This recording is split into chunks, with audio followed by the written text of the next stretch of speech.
Hi, we're sisters, Amy and Nancy Harrington, the founders of the Passionistas project.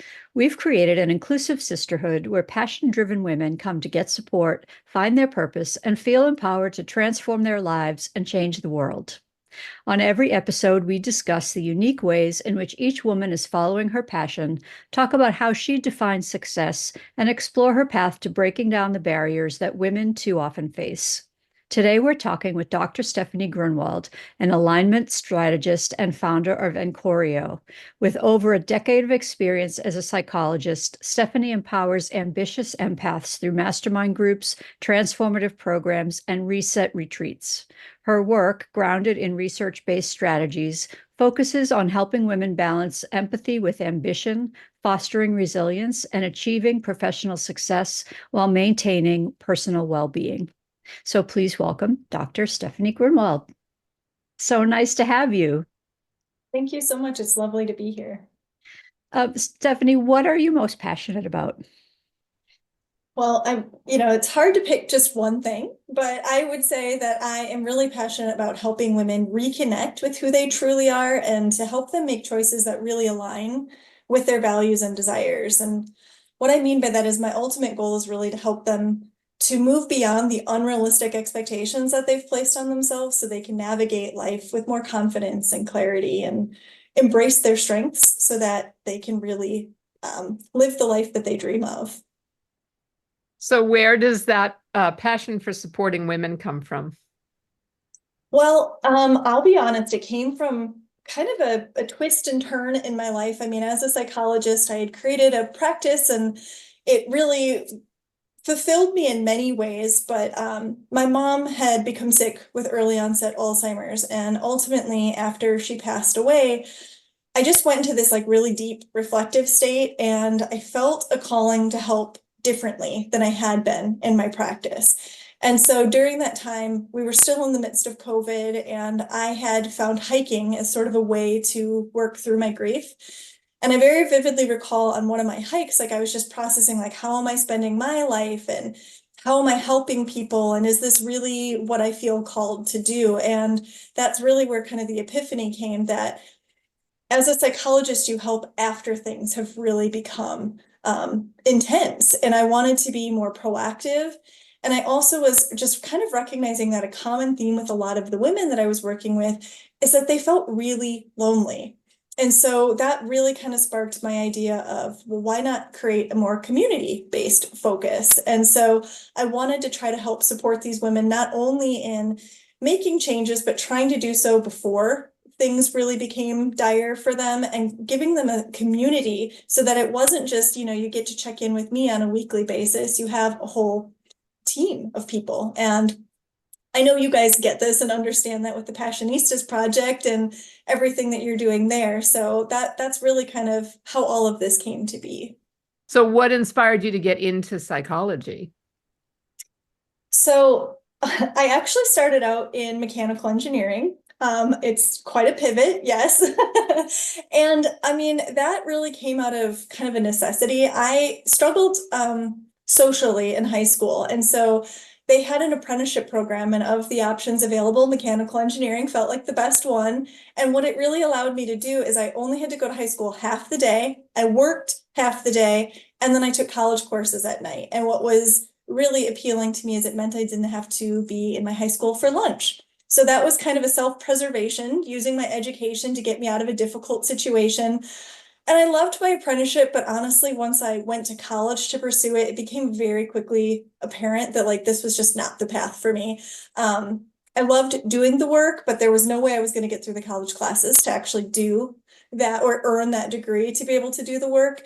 And I didn't love the idea of kind of being behind a computer all the time. And so I realized I needed to leave that dream, I guess, behind, and I wasn't sure what I was going to do next. I really didn't have an idea. So I moved back home with my mom, and I actually saw a movie about a school psychologist who was helping a girl who was being bullied at school. And so that's really, like, it just really resonated with me, and I thought, I want to be that person. So that led me to pursue school psychology. And to be honest, I was not planning on getting my PhD. I was interviewing at a college, and one of the professors I interviewed with is like, well, why are you only going to get this degree? Why wouldn't you get that one too? And I'm like, I don't want to write a dissertation. Like, that was not an interest of mine. And I'm so glad that he raised the question, because ultimately what that allowed me to do was, open up a whole new horizon. Because although my degree was in school psychology, I then went on to do a postdoctoral study at Rush University, and that led to my passion with clinical work, and I was involved in research. And so all these pieces just kind of came together, and I still use that today in terms of I'm very research oriented. I want to make sure that the things I'm doing aren't just willy-nilly, and make sure I really know what the possible implications of what I'm doing with people would be. And yeah, I mean, I do feel so blessed because I love my work. I'm very fortunate in that, like, I feel like I get to show up and do something I really love every day. And then turning it into this new opportunity, it really feels like the right fit. When things just sort of click, it's a feeling, and that's the place I'm in right now. Absolutely. When you find your purpose, you know it. You can feel it. Absolutely. Exactly. Yeah. So tell us about starting restorative counseling in 2017. How'd that come about? Interestingly enough, also never a plan of mine, right? Like, I think we're finding a theme here where Stephanie creates a plan, and then the universe is like, that's cute, we have a reality check for you. And so I had been working in a private practice, and I transitioned from the suburbs of Chicago into the city. And this was a time where, like, the IRS was starting to crack down on different psychology practices, physician and like dental practices who were making people contractors when really they were like an employee-based kind of position. And so I give you this background because I just signed my contract. I think I was maybe there for like a month or two. And they're like, we're going to change you from a contractor to an employee. And the new contract was just not something I was going to sign. So I had 2 weeks to make a decision. And I was like, well, I either sign this or I go out on my own. And so, well, we know what I did. I decided that in that 2 weeks, I would find a space, create a company, and just do it. And when you kind of are forced in a situation like that, like, their failure isn't an option. And so I just, with no business experience or intent to be a business owner, I just kind of kept figuring it out as I was going along, and it grew faster than I ever expected. I mean, I started out renting one office in a 5-office suite, and within 3 years, I was remodeling the entire suite and had taken it over. And then, of course, we finished our remodel in February. In March is when COVID hit, and everything just sort of shifted again. So flexibility, resilience, and going with the flow are really themes that I've become familiar with in my life. Oh my God. It's amazing, isn't it? How the universe just kicks us along, whether we're ready for it or not. Yep, exactly. So you are a work-life alignment strategist. What does that mean? Great question. I coined the term because after transitioning from a psychologist to being an alignment strategist, I played around with, like, what do I want to call myself? I do not follow a traditional coaching model. I went and did a 3-month coaching program because when I made this transition from practicing psychology, and I'm still practicing psychology, but they're very separate, and I, keep them in separate spaces. But within the coaching world, like, as I was going through the training, I just knew that wasn't how I wanted to show up with the people who I wanted to work with. I do have a rich background in different strategies and things. And so it sort of felt like, okay, that isn't where I fit, and psychology isn't fully where I fit. So I decided to make my own box, and that's where I've landed. And really what it is it's kind of a combination of coaching and consulting, in that I will provide a lot of resources, and I use what I know about psychology. I don't practice psychology in this, but the mindset and different ways that we can get blocked and how to move past that. And then also tapping into that, like, type A brain that really helped me when I was in my mechanical engineering path. I can help create a roadmap with them so that they don't feel like they're floundering the way I was when I just was like, okay, well, gee, I'm going to be a practice owner now. What does that mean? And so that's really kind of how I try to work with people. And the alignment piece is so much more than just work and life. Like I really want people to understand like what are your values and deep down desires and how do we make sure that everything you do aligns with that.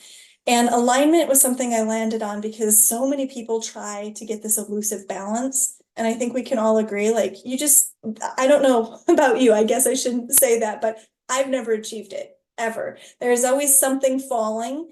And so alignment was kind of my realization of why don't I just focus on one thing at a time? I don't need to juggle all the balls in the air at every moment. I need to focus on certain areas, but making sure they really line up. Because I think this elusive idea of work-life balance is the idea that you're supposed to dedicate 50-50. It's supposed to be a balanced scale. And there were times in my life where my family needed to be 90% of my attention and my work was 10. And then there were times where it was completely reversed and I didn't feel like I was doing anything wrong. It was what I needed. And that's where making sure you're aligning with your values at the core of everything you do, rather than some arbitrary expectation that other people say you're supposed to be working towards. Yeah, absolutely. I love that. We were actually talking with someone yesterday who said they were reading a book called Liar about the myth of finding balance in your life. It's true. It's not possible. Something always suffers, right? Yeah. Exactly. Yeah. Yeah. Yeah. So talk about the different services that you provide in your business. I mean, I was really conscientious of the fact that nobody comes in at the same point. So they all need different things. And so I've created a variety of offerings to try to support the women in the various stages they might be in. So the priority, though, in everything that I do is the community based. So I'm really trying to create a strong support system for women where they can connect and grow and really just honestly thrive together. So my mastermind group is called the WISE community. It's women empowering success, or I'm sorry, women inspiring success and empowerment. I should be able to tell you my own acronym. But that's really a space where the women can come together and inspire and empower each other, right? That's where the name came from. And so individuals can join this at any time. And it's just kind of a rolling enrollment where people come together. We have think tank opportunities. We can problem solve through individual difficulties and things like that. And it's really just ideal if you're looking for some ongoing support and connection with like-minded women. And I know one of the main questions I get asked is like, well, what is a mastermind group? Is it like a networking group? What does that mean? And the mastermind group is really where you don't have to pretend to have it all figured out. You're not showing up and trying to sell yourself. You get to show up and say, I'm struggling here. I'm stuck on this. I don't know what to do here. And feel like you get some collective help. Now, of course, we do network and we help each other in that way, but it really gives you that space to be more vulnerable and honest with where you're struggling and what you might need. Then my next tier is the Total Life Reset program. And this is based on, I've created what I call the reset method. And it's a series of steps that I work with everyone to help them kind of build upon the different phases of what they need. So I work with alignment, action, and awareness. Those are kind of the three key pillars that we work through so that we can address the mindset, the behaviors, and the outcomes. And the program is, like I said, it's more structured and you go through a cohort. So we all begin and end together. And then finally, for those who really need to just sort of get away from their day to day, I have what I call the reset retreats. And this was really inspired from my own experience with how transformative taking that time to go and be in nature was. And I know people get a little nervous because they're like, are you expecting me to camp or hike or like, what are we talking about here?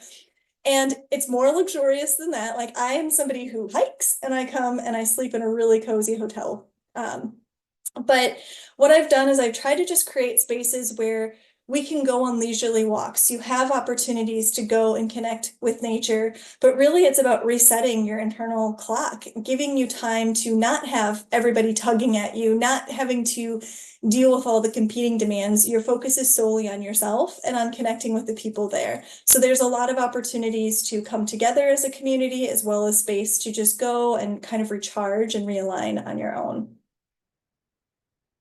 Wow, that's a lot. That's amazing that there's so much flexibility depending on what you need. We saw something on your website called an ambitious empath. So tell us about that. Yeah, so when I decided to create Ancorio, there was kind of this persona that I had in mind, and it was these women who I was working with who were very high achieving, but they were also really deeply sensitive. And so, as I told you, I spent my whole life being too sensitive, too emotional, however you want to label that. And so there was just sort of this soft spot that I had for these people who were trying to balance, like, how can I be successful without losing my sensitivity and without sacrificing myself, right? And so they're really, like I said, they're highly motivated women and deeply compassionate women. And that unique combination really allows them to develop and build deep connections and navigate challenges with like a different sort of understanding, I think. But it can be really challenging because, let's face it, our world definitely prioritizes ambition over empathy. And so what I try to do is help them really see beyond the surface and the subtleties in people and situations and how they're kind of automatically responding and where maybe they need to be a little bit more protective. It's okay to say no and let your colleagues sit in the discomfort of having to do this project versus you having to take it on because you don't want to make someone feel upset, right? And so really, it's been interesting to see the women who have come together, because there is, like, I do an interview with anyone before they can join my mastermind, because there's a lot of ambitious people out there and I commend them, but there's not a lot of people who are both ambitious and empathic. And being able to create a space where the women really can express their sensitivity helps, because, you know, we feel so overwhelmed by the emotions of everyone else, by the burden we put on ourselves to take care of everyone else. And this is a space where they can actually be taken care of. I love that so much. Yeah, in today's world, you're right. You just, it's not, and it's frowned upon to be emotional, especially as a woman, right? Exactly. Yep. Just Why do you think that, where do you think that comes from? Where does that stem from? I mean, I would say misogyny. I'm not trying to sit here and blame the patriarchy, right? But I think, like, when we think about how our country was built, it was, from what I can see in the history textbooks, a bunch of stoic white men who decided what was going to be deemed successful. And what's been interesting is how it sort of shifted to meet their narrative over the years. And somehow women are just never quite fitting that mold. And that's where I was like, oh, why do we keep trying to fit, considering it changes all the time? Like, let's just forget that and find our own path forward. And so that's really what I'm trying to do here.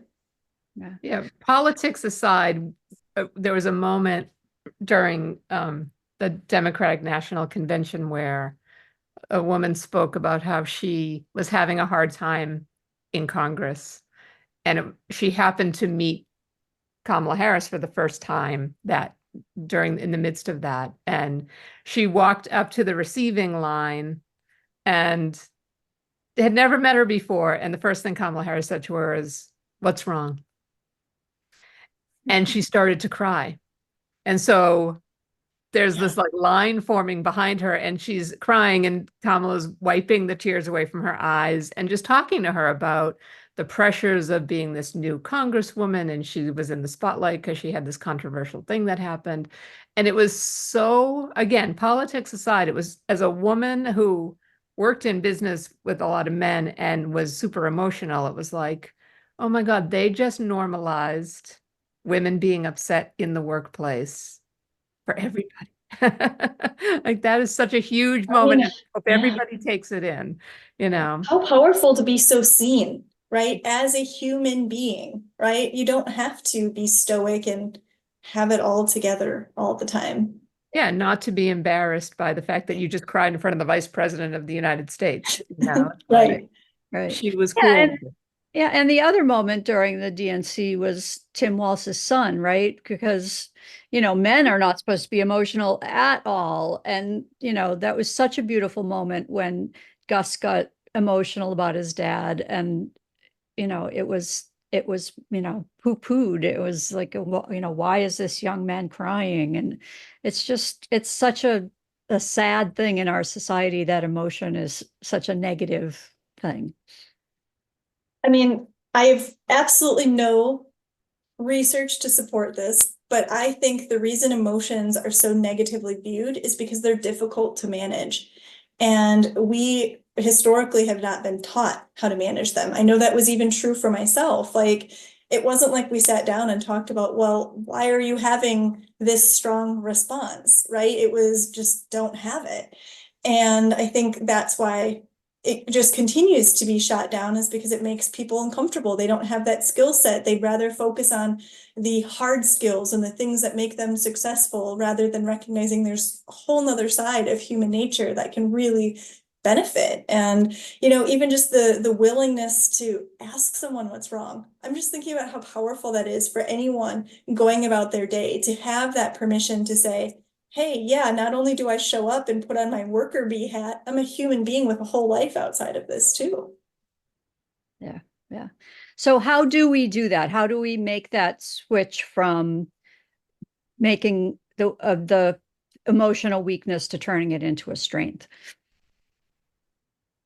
Progress over perfection.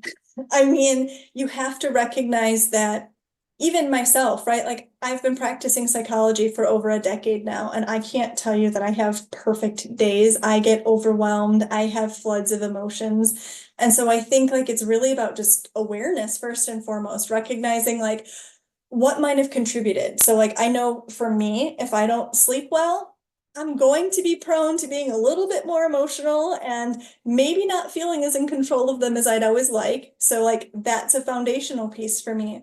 But then also just kind of knowing that like, I don't think we get to pick how we feel. There are days where like my grief just comes out of nowhere, and it's just a reminder of like, hey, yeah, you're still dealing with this. And you guys know it's not something you ever stop dealing with. And it's not something you get to choose when you deal with.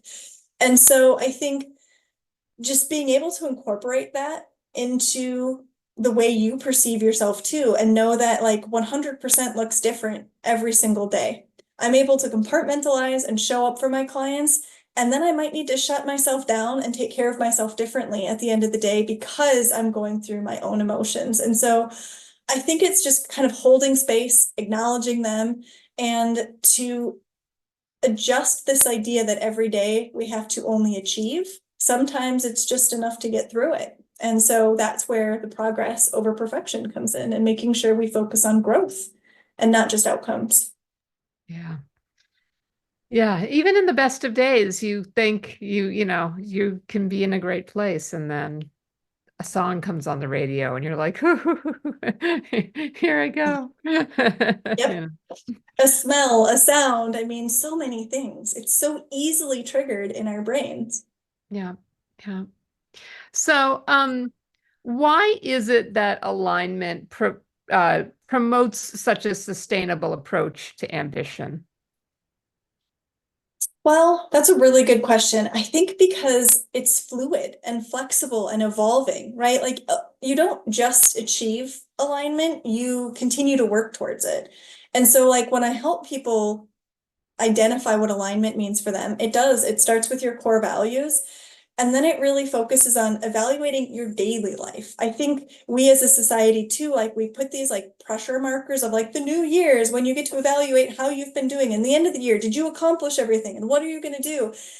But I think it's more about like these occasional checkpoints to just assess like, am I really living in the way that I want to? I mean, this can relate to your daily actions, your relationships, everything, and just giving yourself an opportunity to kind of review. Because even myself, right? Like, I think I'm on this track and I know, but I caught myself the other day where I was working really late again, and I'm like, hold on. You're not doing this anymore. You're not working towards burnout. Why are you still working? Shut the laptop, shut down for the night. And that's where like those regular check-ins I think are also really helpful. So just knowing that it is an ongoing practice that ensures you're constantly checking in with yourself and being really aware, because values also change over time, right? Like when I was starting my practice, I valued that. Then as my mom progressed, it was like, ooh, I value flexibility in my schedule more than anything, so I can spend time with her and get there. And now I'm really trying to build a life that, the quote or the idea of building a life that you don't need to take a vacation from, that's kind of my goal. I want every day to feel like I'm living my best life, and that does require shifts and changes. And so that also kind of goes back to what I'd said before about progress over perfection. I think that's why alignment is so powerful, is because it's flexible. It allows you to grow and change and adapt. Yeah. So, what do you have like a few tips that someone could start just easily starting on their alignment journey? Yeah, I mean, like I said, I think there's kind of three key areas. One is just start by clarifying what are your core values. And if you're stuck on what this means, there's a million and one different like worksheets on the internet that you can look at. And for me, it's really just kind of looking at like I'll look at the words that they put out there as values, and then I really try to think about like, well, what would that mean in my life? How would I show up and representing this value, and just kind of really being intentional with what I'm picking. And then for me, I kind of practice like the daily evaluation actually starts with the intention in the morning. So I try to just take a minute and think again about like, well, what am I saying I value most? How will I know if I've demonstrated that in my actions today? And then at the end of the day, I kind of do the same thing. I both check on what did I accomplish today, but also did I show up the way I wanted to? Because for me, it's not just about what I've gotten done. It's also, like I said, maybe some days instead of trying to work through lunch, I let myself go sit outside and really enjoy it. Or instead of making that extra call that I know needs to get done, taking a 20-minute nap. Like it's just really kind of making sure that the main things you say you want to be doing, you keep doing. And then, I've already kind of alluded to this, but establishing those regular check-ins with yourself. And I think as you're trying to build a habit, being realistic is so important. And somewhere out there, somebody decided that 14 days felt like a really good timeline to tell people that's what it takes to establish a habit. When the reality is, research shows it takes 66 days. And when I tell people that, they're like, what? And that's the average was 66 days. But for some people, that range went all the way up to a full year. And so I say this because, again, it's about patience. It's about knowing that you don't just achieve alignment because you wake up one day and think you're going to do it. It is a practice that you keep doing over and over again. And so those check-ins, I mean, I do them daily, but then I also have like bigger kind of check-ins when there are those more traditional things of like, okay, it's quarter end. How did I do? What am I trying to do in the next quarter? How can I make sure that any of the actions I'm taking really align with the values I'm saying I hold? Yeah, in terms of that, giving yourself grace, it's like I saw on your website that you talk about how people can use self-compassion to unlock their power. So talk about that. How can we cut ourselves a little slack to strengthen ourselves? It's amazing to me how self-critical we all are dialed in to be. I mean, it's so interesting too, because what I've noticed, and I'll point this out a lot with my clients in both of my practices, is we always give this warning of like, I don't want to brag, but, and then you say something positive, but nobody ever says, I don't want to completely crap on myself right now. But, right, they just so freely are negative and very timid about being positive. And so I think the key that I have found to helping people practice self-compassion is to not actually think about yourself, because we are hardwired to be critical right now. And so instead, I practice teaching them to treat themselves like a friend.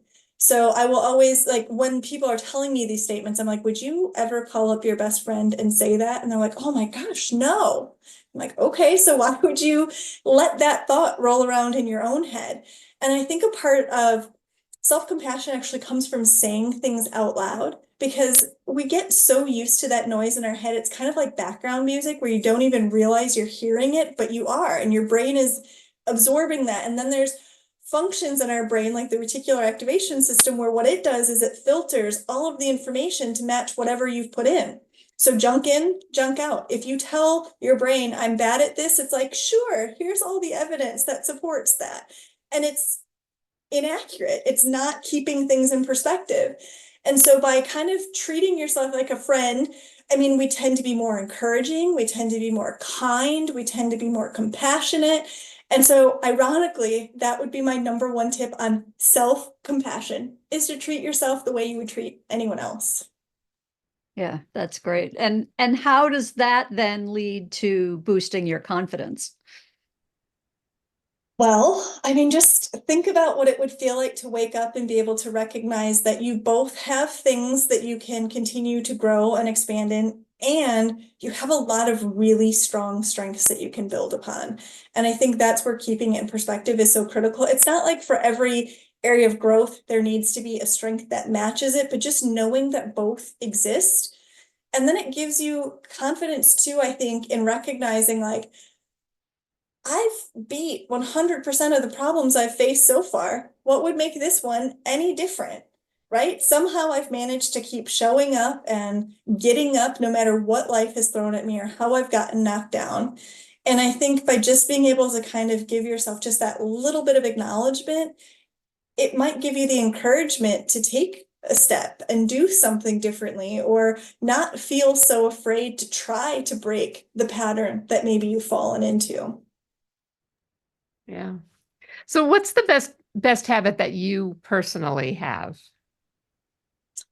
I think honestly, the one that I value the most is when I sit and just really reflect. So I try to do it every morning, as I said. Sometimes I'll forget. I'll just, I'll wake up and I'll be really passionate about something. And before I'm like, oh, wait, I've just kind of jumped into the day. So I will completely own that this is not a perfect habit in my life, but every day there is some time to reflect.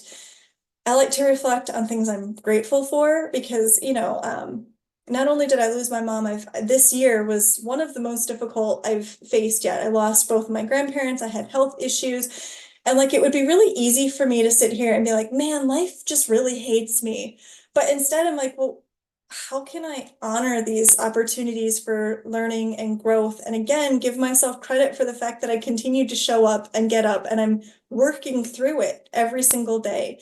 And I think if we don't stop and pause, we lose the opportunities. Instead, I'd be focusing on the things that I didn't get done, or the things that I wish I'd said differently, or all of the ways that we criticize ourselves. And so, yeah, that's a really long-winded answer to say the number one habit I think people can try to accomplish is just pausing and checking in with yourself. So if you commute, do it while you're in the car. If you brush your teeth every day, take that as an opportunity. Like it doesn't need to be one more thing you do on top of all of your tasks. Build it into something you're already doing. I love that because I think that's the thing that keeps people from building habits like that is right. I don't have time to do that. So yeah, do it while you brush your teeth. I love that. Do it while you drink your coffee in the morning. I love that. Exactly. Yeah. Yeah. So, and I like to tell people, if you don't have 5 minutes for yourself, we have a way bigger problem to discuss here, right? Sorry, I didn't mean to interrupt you, but I think that's an that's important good. thing to keep in mind. Absolutely. Absolutely. And so are there habits that you see in successful people that is sort of a thread that you see in common with a lot of successful people, a lot of people who are able to live an aligned life? My short answer is yes, but I'm hesitant to list them because I think that's where we fall in a comparison trap as well, where it's like, well, so and so said that their key to success was this, so I need to do that, right? And instead, I think like again, when you clarify what's most important for you, where maybe you're lacking most, where we need to bridge the gap, it's really individual. So there are a lot of different habits that I think make people really successful. One that like has gotten really popular is the idea that you have to get up at like 4 a.m. to have a really successful day. I will not get up at 4 a.m. unless my cat is waking me up. There's some sort of tornado going on outside, like, and I have no goal to strive to get up at 4 a.m. and I still consider myself very successful. So I don't want to avoid your question, but I also think recognizing that habits that you need really depend on where you're starting, where you're trying to go, and what's most realistic for you in your life. Because if you just try to develop habits that other people have told you, you may or may not succeed because they may or may not be what you actually need. Yeah. So how do you personally define success, and has that changed over the years? 100%. I think the reason I like the question of how do you define success is because it highlights the fact that there isn't one definition. We all get to decide for ourselves what it means, right? And so for me right now, success means that I'm living in alignment with my core values and my passions. But it's not just about achieving a specific title or milestone or income, because how many people are like, oh, hit 6 figures, that's success. But for me, it's really feeling energized by my work. It's really wanting to keep showing up and doing the things that I'm doing. And I think that also just kind of goes hand in hand in trying to really lead by example. I don't want to just tell everyone what to do. I want to really be able to do it myself and to be able to be honest and say, I really struggled here today. I didn't do so great on that. Like, success for me is also just recognizing, as I said before, it's a process and there's bound to be hiccups. And the more that we can see it as continuous growth and opportunities for learning rather than success or failure and falling out of that dichotomous thinking, I think it's really important too. And I guess I should also say success is really building and nurturing meaningful relationships, right? Like, I think it's also really easy for us to get sucked into our own world. And for me, I mean, I catch myself constantly and I'm like, oh, I'm too busy to do that social thing. I have too much work to do. And so I think also keeping in mind that having a powerful community, it doesn't need to be big, but you need to have your people who can really kind of keep you in line and keep you motivated and maybe offer a check too. Like, I had somebody this morning who's like, I just want to check in on you. I know you've got a lot of things going on. Are you taking care of you? And I was like, that's great to have somebody who recognizes that and who's willing to encourage me to reflect and notice that for myself too.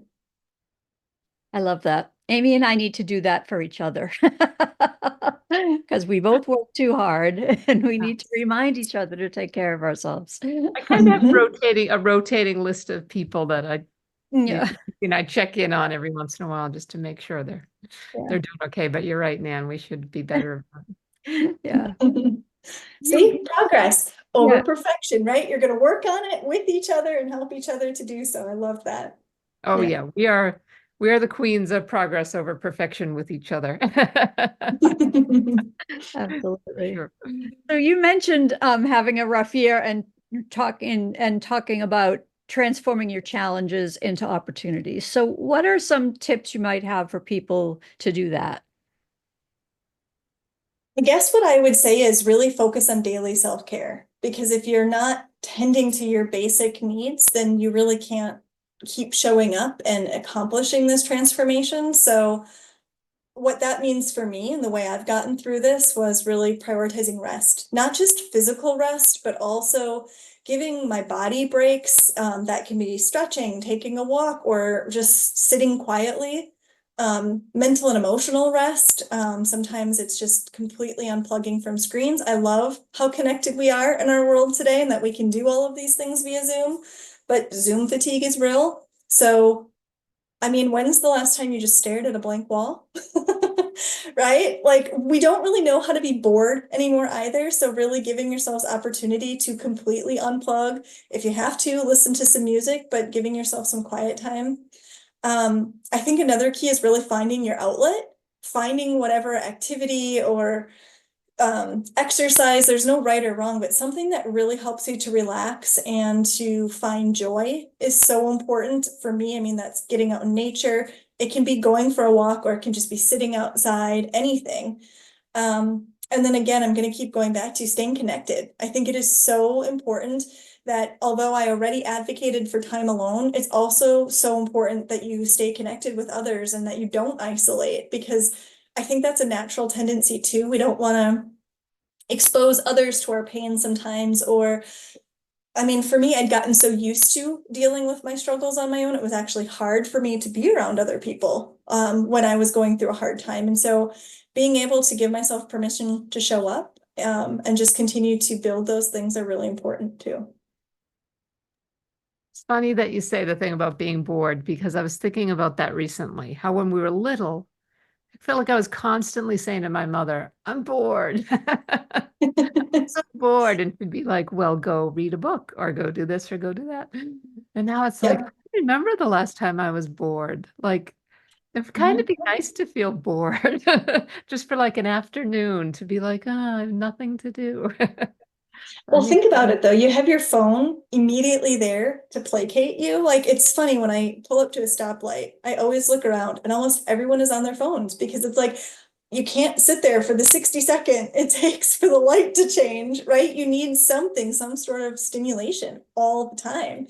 And so it's interesting, because even for me, it was like really uncomfortable and hard for me to allow myself to just, I don't even know that I'd call it being bored though, because I enjoy it so much now. I'm forgetting what it felt like to be like, oh man, I don't know what to do with myself right now. Like instead I'm like, oh, this is just such a welcome, quiet moment. Yeah. Yeah. It's a much better perspective. So not as a point of comparison, but maybe as a point of inspiration. Are there some success stories from your work with people that you can share with us? Yeah, I mean, it's really beautiful because I've been able to see people achieve success in so many different ways. And I've actually just recently started kind of putting out some of the different testimonials to show that what they all needed was so different, and they were able to achieve that in finding alignment for themselves, in being more attuned to themselves. So for instance, like one person who was struggling with confidence to put her message out there, confidence to price her products in a way that would allow her to have a sustainable business, confidence in her abilities, right? I know I fall into this trap too. Like even when I switched from psychology, I have my PhD, and I went and took a 3-month coaching course because I'm like, well, I don't know. Am I competent? I have to prove to myself that I have the skills, right? And so a lot of the time, the women I'm working with are constantly chasing these things. Well, I need to learn that or do this or get those titles to be able to show people that I know what I'm doing. And so for her, I mean, the confidence was really just recognizing like you already have all the knowledge you need. Everything that you need is already within you. So how do we just empower you to let that come out? Another person, she really just needed to ask for help. She had been trying so hard to do everything herself. And the second she allowed herself to do so, again, the universe just sort of flooded her with everything. And so it led to her getting her book published, which the world needed, right? And it took me reframing it from being about her asking for help to, well, how does the world suffer if your message isn't out there? And again, the second she started to think about other people, it allowed her to show up differently. And I think another really important thing for other people that I've worked with is the success of slowing down. We live in a rat race world. Hustle is the big thing that gets thrown around. And I think we're getting more and more aware of like the detriment of doing that. But just because you're aware doesn't mean you know how to live any differently. And I mean, even for me, like I've been working on combating that hustle culture for myself for years, but it was also like where I was living. So I continued to live in the Chicagoland area, downtown or near it, for over a decade. And I didn't realize how much just like the pace of the city even activated my heart rate and my response. Like I would catch myself power walking everywhere. And I was like, hold on, I actually have to hurry. Why am I doing this? I would speed everywhere too, as if like I was late all the time. And I've only lived in the suburbs for 2 months now. And I think it's both, I live near nature and I've been able to slow down. But when I moved here, I was actually getting tested for Cushing's because my cortisol was so high. And my doctors were like, there's no way this is just naturally occurring. And after 2 months, I'm back in the normal range. So for me, that's success, right? Like having a body that's more physiologically aligned with sustaining me. So, I mean, those are just a few examples of the many, but as you can see, like there's so many different outcomes that people can be aspiring to achieve. Right. That's fabulous. So what's the question that we're not asking you about alignment that we should be? I think a really important thing would be to ask, am I living in ways that align with my values, or am I just going through the motions? Because we also as humans are really wired to have automatic responses. Again, our brain thinks it's doing us a favor of like, I'm just going to do this because it's what we've done, rather than assessing is what we've done, what I should keep doing. So I think that's a really big one. And then I think like, in order to be able to ask yourself that question, the other thing you should be asking yourself is, what would happen if I gave myself permission to slow down and listen to what I really need? Right? So it's both that recognition and permission, I think are so important. You do such amazing work. How can people find you and work with you? I'm online. They can go to my website, Ancorio.com. That's Ancorio.com. passionistas.com. I'm on Instagram and LinkedIn as well. So yeah, hopefully they'll check me out, and I'm sure they can check out your podcast and the show notes there. Absolutely. So, do you have a mantra that you live by? I do, and I think I already said it, but progress over perfection. Every day I have to just keep waking up and reminding myself I'm in progress. Today is another step in progress, in motion, always moving forward. And with that, it really is about thinking about life as driving, right? If I keep looking behind me, I'm going to crash. So instead, I have to remember it's okay to check the rearview mirror every once in a while just to see where you've come from. But I want to spend the vast majority of my time focusing on where I'm going and what I'm trying to accomplish. That's great. So one last two-part question, which is, what is your dream for yourself and what's your dream for women? My dream for me is honestly to honor the legacy of my mom, and I really want to dedicate my life to helping women embrace themselves as they are, their true selves, not the version they think they need to show up as. And with that, it really comes with breaking free from those expectations they've placed upon themselves, or that they think society is fitting on them or putting on them to fit in. And so my goal there for myself is really just to use whatever time I've left on this earth to make a meaningful impact. And hopefully women who work with me will want to live boldly and unapologetically. I think that's so powerful. And I think that kind of goes hand in hand with my dream for all women, which is that they'll recognize their unique power and worth. It's not about how am I doing in comparison to you? It's how am I doing in comparison to myself? How do I feel confident in my own skin and live on my own terms, and to free myself from the pressure to conform to anyone else's path? So I really just hope that women will feel empowered to create a life that reflects who they really want to be and honor their own journey and desires. Thanks for listening to the Passionistas Project. Since we're not only business partners, but best friends and real-life sisters, we know how unique and truly special our situation is. We know so many solopreneurs, activists, women seeking their purpose, and more, who are out there doing it all on their own. They often tell us they wish they had what we have. So we've created a space for them and you to join our sisterhood, where trust, acceptance, and support are the cornerstones of our community. By joining, you become part of our family. We'll give you all of our sis tips on building meaningful relationships through the power of sisterhood, and all the tools you need to thrive in 3 key areas: business growth, personal development, and social impact. You'll learn from our panel of Power Passionistas, who are experts on topics like transformational leadership, letting go of perfectionism, the power of community, and so much more. You can connect with like-minded women and gender non-conforming, non-binary people who share your values and goals in chat spaces, at online Passionistas pajama parties, and virtual and in-person meetups. And you can register for our exclusive series of online courses designed to help you tap into your intuition, find your purpose, bring your mission to fruition, and integrate diversity, equity, and inclusion in every aspect of your plan. Be sure to visit thepassionistasproject.com to sign up for our free membership to join our worldwide sisterhood of passion-driven women who come to get support, find their purpose, and feel empowered to transform their lives and change the world. We'll be back next week with another Passionista who's defining success on her own terms and breaking down the barriers for herself and women everywhere.